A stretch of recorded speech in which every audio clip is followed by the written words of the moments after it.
Salut les mecs, aujourd'hui une nouvelle vidéo et un nouveau débrief. Aujourd'hui débrief sur Real Madrid Eibar, c'est parti.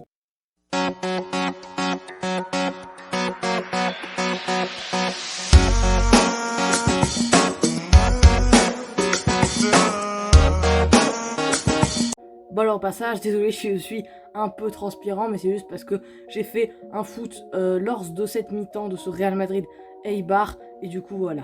Bref, avant que ce débrief commence, on va déjà passer aux compositions de ce match. Alors j'étais un peu perplexe sur la composition du Real Madrid qu'avait aligné Zidane avant le match, parce qu'une défense à 3, alors certes on va jouer Liverpool en début de semaine mardi, mais quand même laisser Kroos, Varane, tout ça sur le banc, j'ai trouvé ça un peu bizarre. Et surtout ces compos à 3, je l'ai trouvé assez rocambolesque. Mais finalement, il s'est avéré qu'on a fait un très bon match qu'on va débriefer maintenant. Donc une défense à 3, donc avec Courtois dans les buts, Militao, Nacho, Mendy pour les 3 défenses centraux. Vasquez en milieu droit, donc en piston, Marcelo en piston gauche, Modric, Casemiro pour les 2-8, Asensio, Isco pour les ailiers et Benzema en buteur. Et du côté de Eibar, on avait un 4-1-4-1 avec Mitrovic dans les buts, Pozzo en latéral droit, Rafa en latéral gauche, Arbilla et Oliveira pour les deux défenseurs centraux, Alvarez en 6, Pedro León, l'éternel, en milieu droit, Gil en milieu gauche, Garcia et Diop pour les deux milieux centraux, et Kike Garcia en buteur. Maintenant, on va passer aux enjeux du match. Déjà du côté du Real Madrid, si la Maison Blanche gagnait ce match, ils pouvaient monter à la deuxième place provisoirement en dépassant leur concurrent direct, le FC Barcelone. Du côté de Eibar, ils pouvaient tout simplement sortir de la zone rouge en cas de victoire aujourd'hui contre le Real Madrid. Bref, maintenant on va passer au débrief du match. Déjà dans cette première période, il y a beaucoup de choses à dire, parce que dès la deuxième minute de jeu, énorme erreur de Eibar, un joueur d'Eibar essaie de faire la passe à son gardien, mais finalement c'est Benzema qui la réceptionne, il est tout seul face à Mitrovic, et Benzema fait une erreur tout aussi énorme que l'erreur du joueur d'Eibar. Il essaie de dribbler Mitrovic, mais le gardien serbe avait très bien anticipé. Sur un centre de Marcelo à la 4e minute de jeu, Benzema pense se rattraper avec une tête superbe, mais malheureusement ce but sera refusé pour un hors-jeu, et il y avait bien hors-jeu. À un moment les amis, il y aurait dû avoir penalty selon moi pour le Real Madrid, et clairement l'arbitrage dans ce match n'a pas du tout été favorable à nous. Voilà, on a Casemiro qui est au centre, qui va avoir le ballon, il n'est pas hors jeu. Alves, le joueur de Eibar, pardon les amis, fait une faute, et la faute n'est pas sifflée. Alors clairement pour moi il y avait faute, et en plus ils ont regardé la VAR tout ça, et pour moi les gars il y avait clairement un accrochage. Casemiro aurait pu avoir le ballon, mais malheureusement il ne l'a pas eu à cause de cette légère faute, mais qui pour moi méritait un penalty.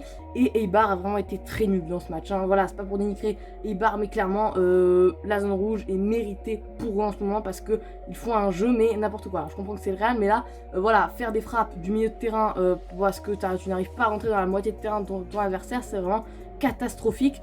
Et à un moment, le Real Madrid va bénéficier d'un coup franc qui va être très bien tiré par Asensio, mais qui va finir sur la barre. Voilà, la réussite n'est pas avec nous.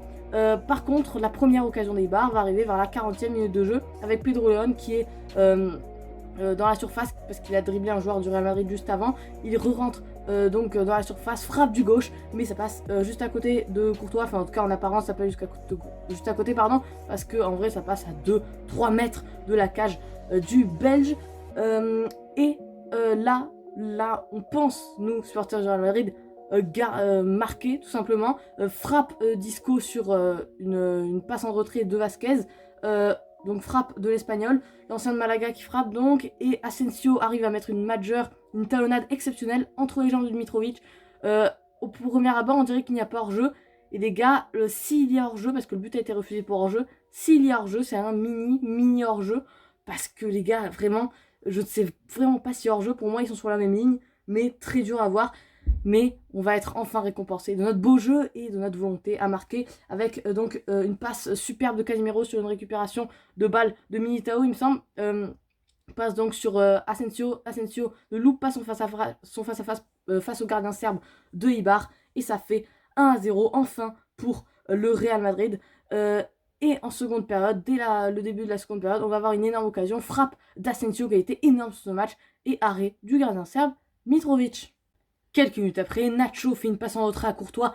Énorme erreur du Belge. En fait, c'est pas une erreur vraiment parce qu'en fait, le ballon va tellement vite à cause de la pluie torrentielle qui tombe sur le ciel de Madrid. Et du coup, il a failli se prendre un but, mais du coup, il a sauvé au dernier moment sur sa ligne. Heureusement pour nous, dommage pour Eibar, mais bon, clairement, Eibar ont aucune occasion, donc le seul moyen qui marque, c'est qu'il se passe ça, clairement. Quelques minutes après, le petit Arribas est rentré et va avoir une occasion, il va pouvoir centrer, personne à la touche, ça revient sur Vasquez, Vasquez derrière pour Benzema, Benzema pour Casemiro, frappe de Casemiro, but refusé. Là je me dis, où est le hors-jeu? Puisqu'Arribas a mis une passe derrière, Vasquez a mis une passe derrière, Benzema fait une passe derrière, Casemiro a frappé. Qu'est-ce qui s'est passé? Les gars, ils sont remontés à la passe d'Arribas, 10 secondes avant le but. Mais sifflez le hors-jeu avant, ça sert à quoi de le siffler maintenant? Juste pour nous faire chier, c'est quand même abusé.